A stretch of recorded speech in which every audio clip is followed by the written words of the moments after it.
안녕하세요. 메이드형 성형외과의 성형외과 전문의 박수현 원장입니다. 오늘은 긴 얼굴이 컴플렉스인 분들이 위한 긴 얼굴을 좀 짧게 만드는 시술에 대해서 소개를 좀 해드릴까 합니다.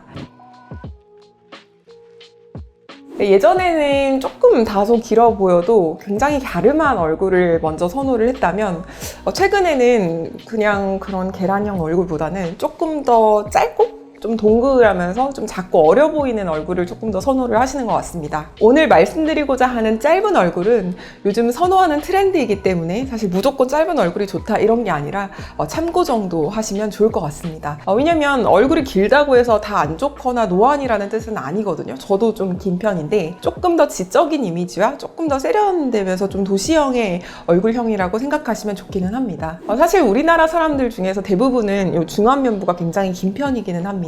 더 짧은 얼굴을 최근에 좀 선호하다 보니 이 중안면부가 좀 짧아 보이게끔 하는 시술을 굉장히 많이 받으러 오십니다. 중안면부는 얼굴을 세 군데로 나눴을 때 눈썹 끝부터 코 끝까지의 부분을 얘기를 합니다. 눈썹 위쪽은 이제 상안면부라고 얘기를 하는 거고 코끝의 아래쪽은 하안면부라고 구분을 할 수 있죠. 물론 엄밀한 구분은 아니기는 합니다.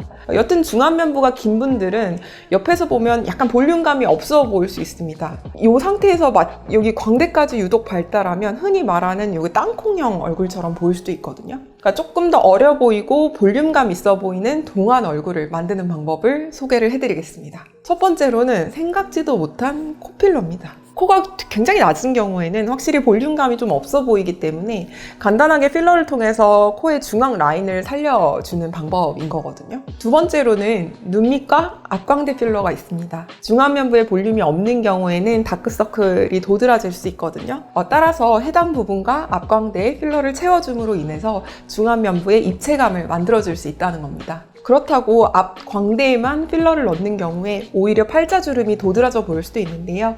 이럴 경우에는 팔자 안쪽의 고랑 부분도 함께 볼륨을 보충을 해주시면 더욱 좋습니다. 물론 옆광대가 너무 도드라져서 고민이라면 해당 부분은 지방분해 주사나 혹은 헤어라인 뒤쪽으로 당겨주는 실리프팅 같은 걸로 해결을 하는 방법도 있기는 합니다. 광대 쪽의 살을 위쪽, 뒤쪽, 머리 안쪽으로 숨겨서 올려보내서 얼굴이 조금 더 작아 보일 수 있기는 하거든요. 지방분해 주사나 실리프팅으로 광대 쪽의 살을 좀 줄이거나 다른 쪽으로 재배치를 시키고 그 다음 초음파 리프팅으로 얼굴을 이렇게 착붙하는 효과를 주시면 더욱더 시너지를 낼 수가 있습니다.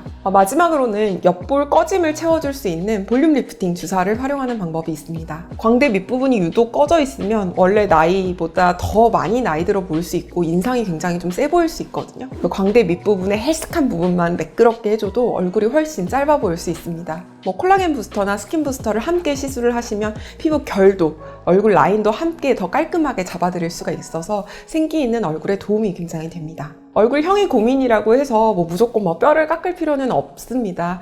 간단하게 이러한 시술만으로도 어느 정도는 나의 단점을 보완을 할 수 있기 때문에 오늘 추천해드렸던 여러 가지 시술을 고려를 해보시는 것도 좋을 것 같습니다. 즉, 필러나 지방 분해 주사, 혹은 실리프팅, 그리고 레이저나 콜라겐 부스터 같은 다양한 시술을 나의 고민과 피부에 맞게 조합을 해서 시술을 받는다면 내가 원하는 만족스러운 어려 보이는 얼굴형의 결과를 볼 수 있겠습니다. 오늘은 요즘 유행한다는 동안형 얼굴, 짧은 얼굴에 대해서 설명드렸는데요.